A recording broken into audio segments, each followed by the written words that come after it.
Hi everyone, I'm doing my next chapter of my John Maxwell, and I'm focusing again on this law of timing.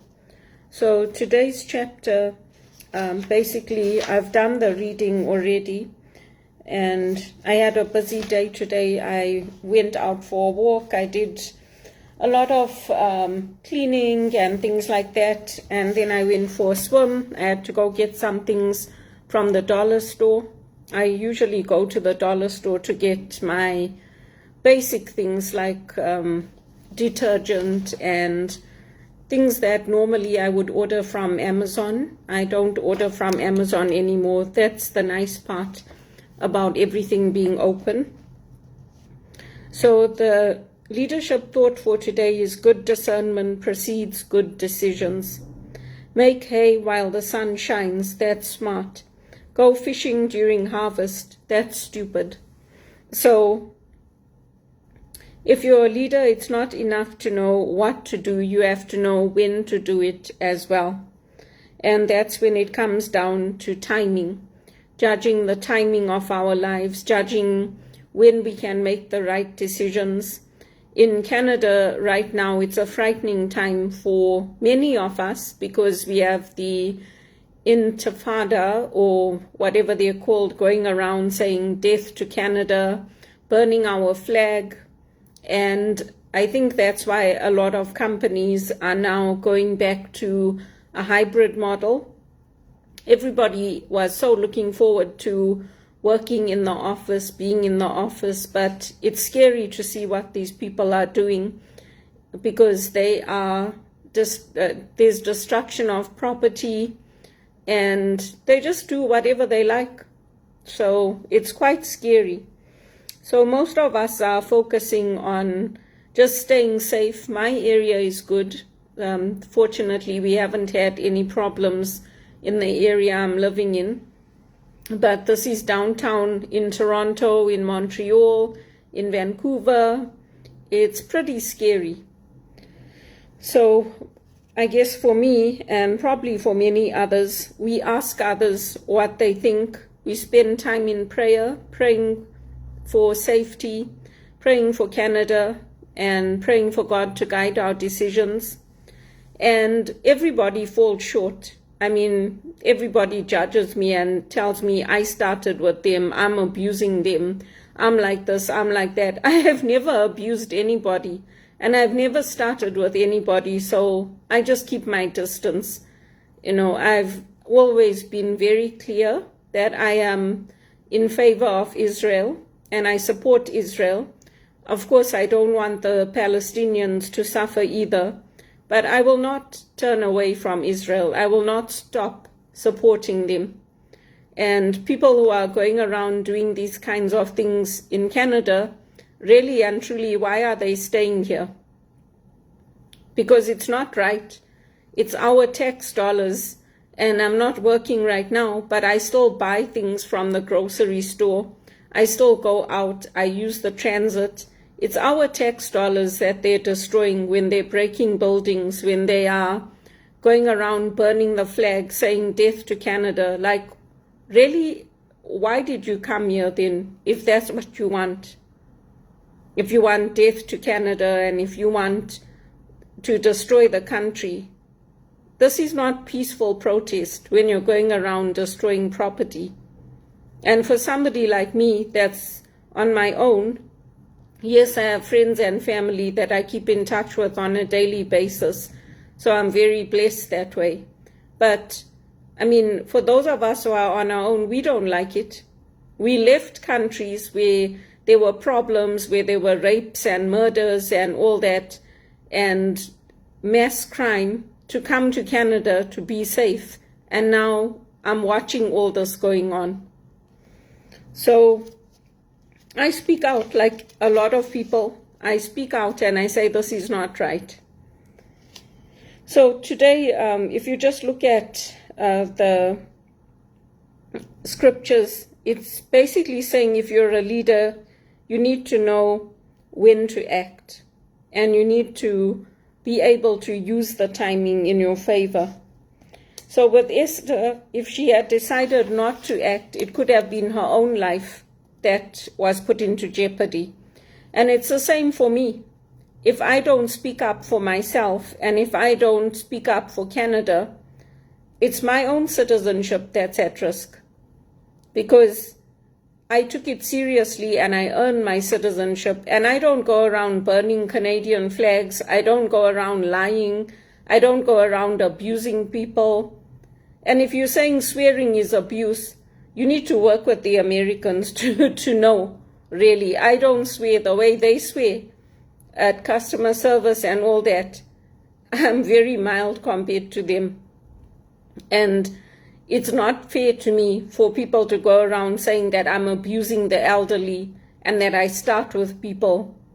It really isn't, because I have done nothing to deserve what people have done to me in Canada, and I've done nothing to deserve being targeted, including by the banks, because what I did was to help them. And if they can't see it, then that's their lack of support, and it's their lack of being able to understand that what they're doing is wrong. So the first thing we have to do is we have to understand the needs of those around us. If you understand the basic needs that people have, you will always be needed. That's why our political leaders have lost the support, because they're staying in hotels that are $6,000 a night. They're living a high life. And meanwhile, people like me can't get jobs. We're educated, we're qualified, and we should be earning $70,000, $80,000 a year. We're diligent and hardworking, but we can't get jobs. And they expect us to be happy that they're in power, and we're not. So Esther understood the needs of her people before she was crowned queen. She lived and she worked among them. So she wasn't somebody that was born into a royal family. She wasn't somebody that just basically went about doing her royal duties. She understood the needs of the common people. And she also understood what people needed from her. They needed somebody to understand. They needed somebody that was like her and that was like them.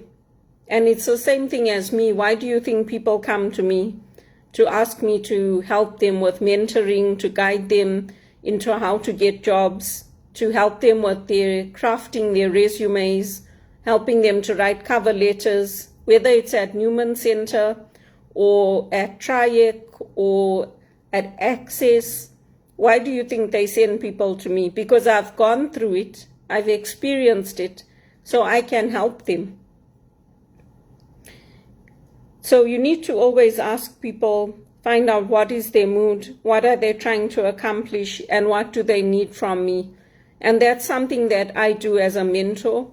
When I meet with the people I'm mentoring, I ask them, what do you need from me? What is it that you're looking to get out of our mentoring time today? And if they bring something, then that's fine. If they don't have anything, then I tell them I have a topic ready of what we can discuss, what we can look at, and how I can help them. The second point is we have to look at the opportunities before us. So every situation properly perceived becomes an opportunity. So Mordecai was helping Esther. He gave her pointers. He showed her where to look. He identified things that she could work on. And then he was given a leadership position because he was helping her. And it's the same thing with us. When we're helping others, when we're guiding others, many of my mentees, people that I helped, when I've been in times of need, the church didn't give me any money, but the people that I was mentoring, they saw my GoFundMe and they made small contributions there because they know that I'm somebody who's honest. They know that I'm somebody who's out there, who's looking for work, who's pounding the pavements, who's sending out resumes, who's asking family and friends, if you know somebody in England or Dubai or wherever it is, if you can put my name forward, please do, because I've worked hard and I'm not earning what I want to earn, and I'm not working in my field. So when we give out and we help, that help comes back. It might not come from the people we expect it to, but it does come back to us.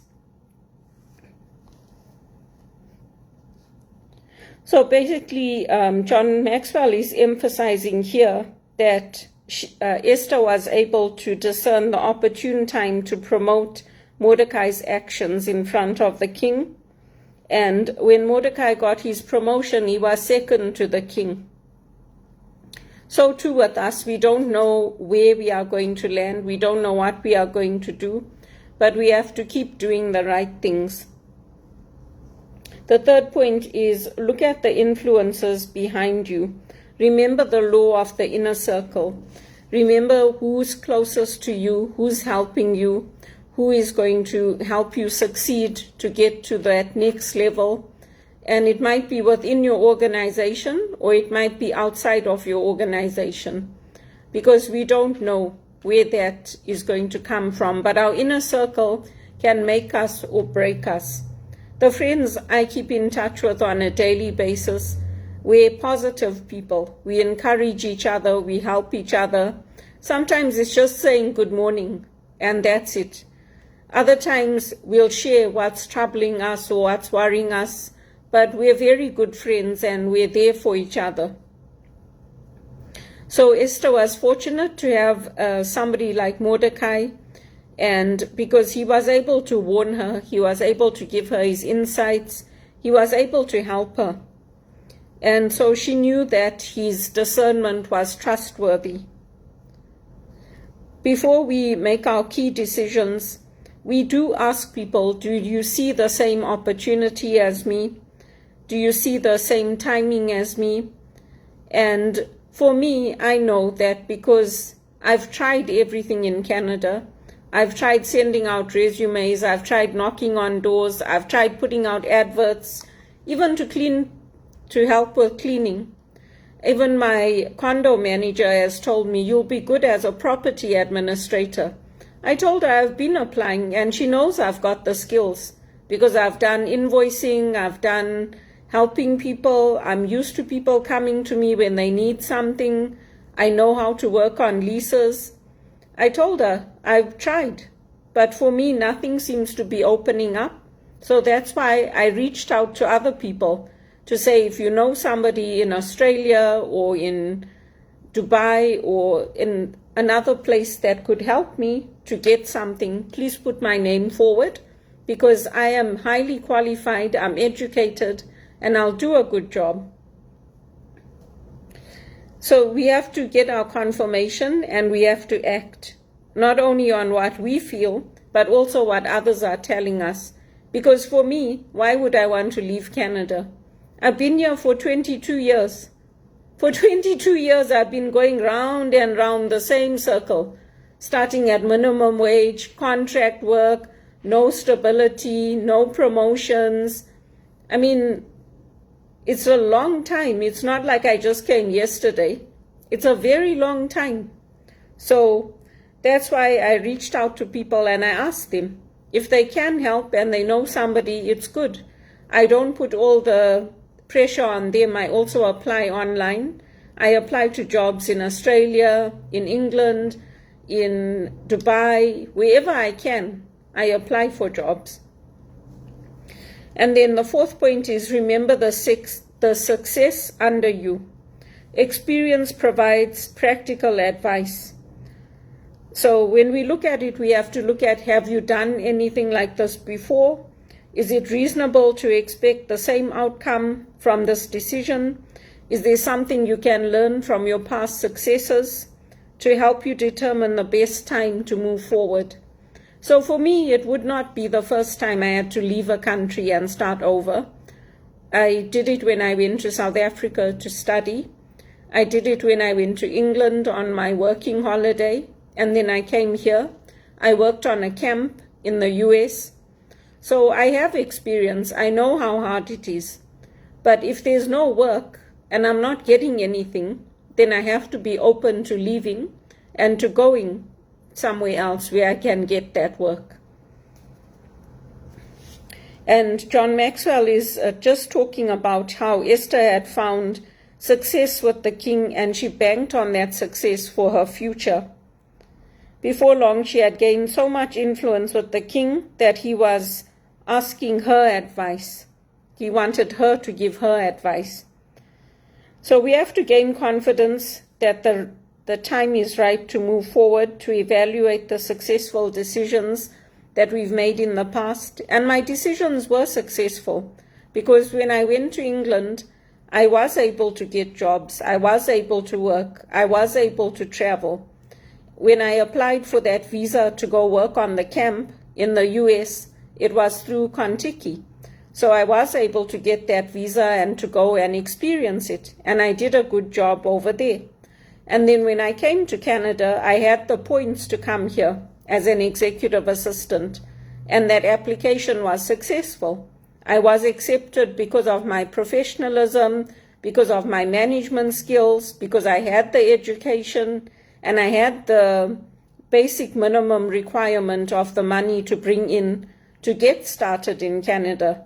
I had that everything in place. And then the same thing when I sponsored my mother. Nobody helped us with that. No one helped me. I had to do it on my own. I had to put in the application. I have to follow up on it. I had to go and talk to the ministers, explain her situation, explain what was happening in Zimbabwe, get help from them. Nobody came with me. There was no one with me. My sister didn't come. My brother-in-law didn't come.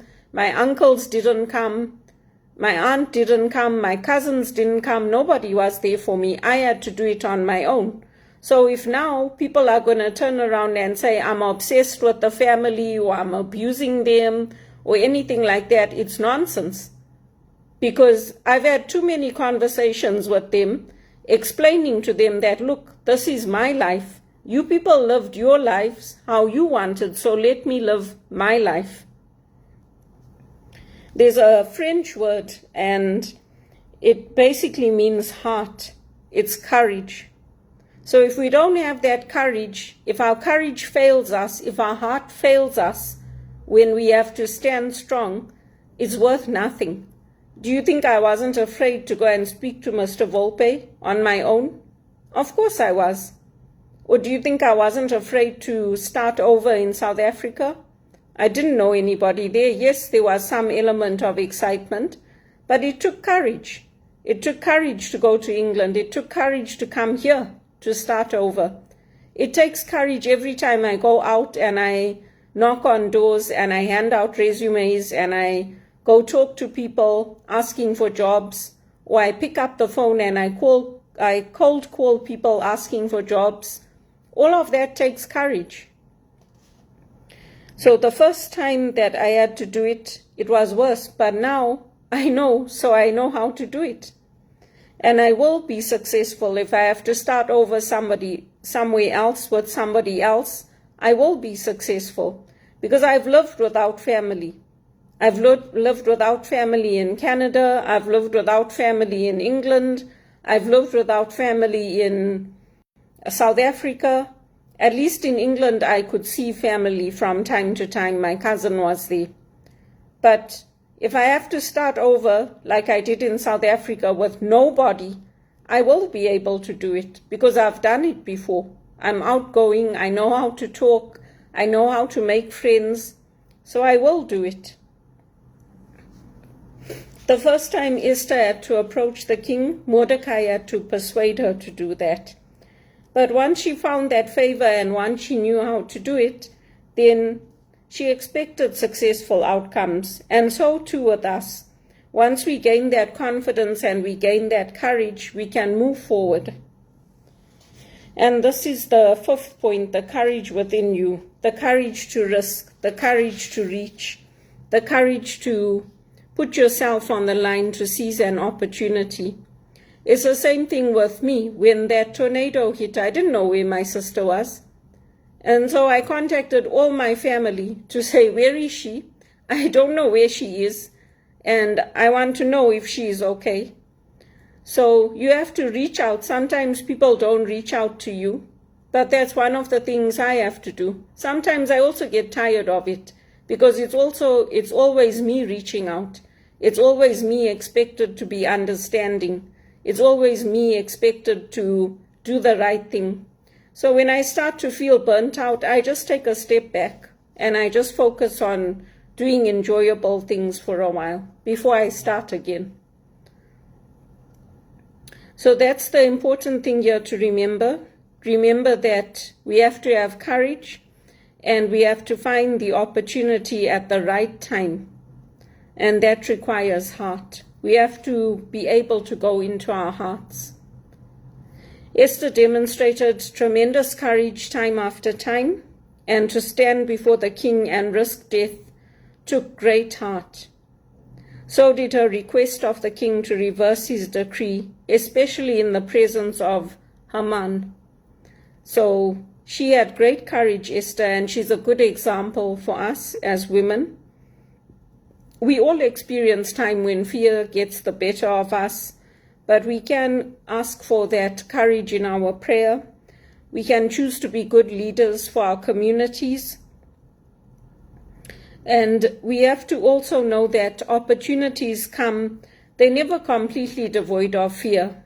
If I have to start a new job with another company, of course I'm going to have some fear in that, because I have to learn the systems, I have to learn to get to know what they want, I have to meet new people. So obviously there's an element of fear in that. They say when you lose your job, it's like experiencing a death. So imagine how it's been for me, because I only had one permanent job at TD in 2007, and after that I had short-term contracts, 3 to 6 months. So imagine how hard it's been for me.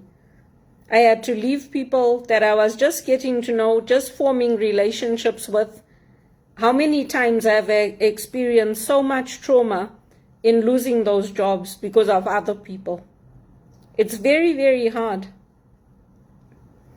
Effective leaders learn to overcome the fear of making a wrong decision by carefully considering all the influencing factors. So we know that the only way forward, the best way forward, is to set ourselves up for success. And that's what I did. I put in all the effort, I got my education, I went out, I met people, I got training in the areas I didn't have training. I did it through HRPA, through Rotman, through U of T. I didn't sit back and say, okay, everything's going to fall into my lap and people are going to do everything for me. So I set myself up for success. I sought out mentors, I sought out opportunities to network, and still nothing fell into place for me. Still, I didn't get those financial breakthroughs. But I know I did everything right. And I know that even living in this building, I did everything right to come to live here. So I set myself up for success, and I know that God has been with me in that. God has helped me to be persistent, to persevere, to have courage. God has blessed me with all of those things and with the skills that I've developed. And the areas I wasn't good in, I'm now good in. So there'll be other opportunities. So what Esther learned to do from Mordecai's example is to set herself up for success. If you desire to become a more confident leader, I would encourage you to do the same. Set yourself up for success, not failure. It don't bite off more than you can chew, obviously, but do everything you can to set yourself up for success. Because for me, that financial piece is very important. It's missing for me. And it's something that has always been important to me. Because when I don't have that, I can't do the things I want to do. I can't buy a car. I can't buy a house. I can't get my license. I put the education first. I put getting the skills first. I did all the right things. And still, people were working against me. So obviously, it didn't fall into place. But I put my faith in God and I persevere. So the question for today to reflect on is, does your decision stand the test of timing? And that's something we can take away. And my decisions do stand the test of timing. Because if I had decided, okay, you know what, I'm just going to give up. I'm just going to go and sit in Sunnybrook and say, yes, I'm sick and I'm mentally deranged and I'm delusional, and just agree with what everyone was saying about me, I wouldn't have gotten this permanent job. I wouldn't have been able to prove myself. I wouldn't have proven everybody wrong. I wouldn't have got to see Credit Suisse fail and all the murders and everything revealed in the newspapers. I wouldn't have gotten to see TD exposed for what they did. And it matters, because what's happening to me is not just happening to me. It's happening to thousands of women and men. I've even met men who've been raped in the workplace. So it matters. We have to set ourselves up for success. And yes, it hurts when you speak up and you tell the HR and you tell these people, look, this is happening, and they tell you just do your work and don't say anything. It hurts. It has hurt me very, very badly. And Teleperformance knows it. I told them, I said, this is not on to tell me to just sit and do my work while people are doing this kind of thing. And they're like, well, you just have to focus on the future. I said, yeah, focus on the future, but this is wrong, what's happening. So we have to speak up. We have to use our voices, because otherwise it just gets worse. And what's happening in Canada is what happens. You get people burning the Canadian flag, accusing people like me who are nice of abusing them, starting with them, and not even considering who brought them to Canada. What did they do to get here? Who had to take the risks? Who had to make the sacrifices? And they're doing all those demonstrations and all that with the full support of the police. Why didn't the police arrest them? Why didn't they arrest them? You mean to tell me there were no police there? Instead, they come after people like me. It's not right. And it's time things changed for me. I deserve better.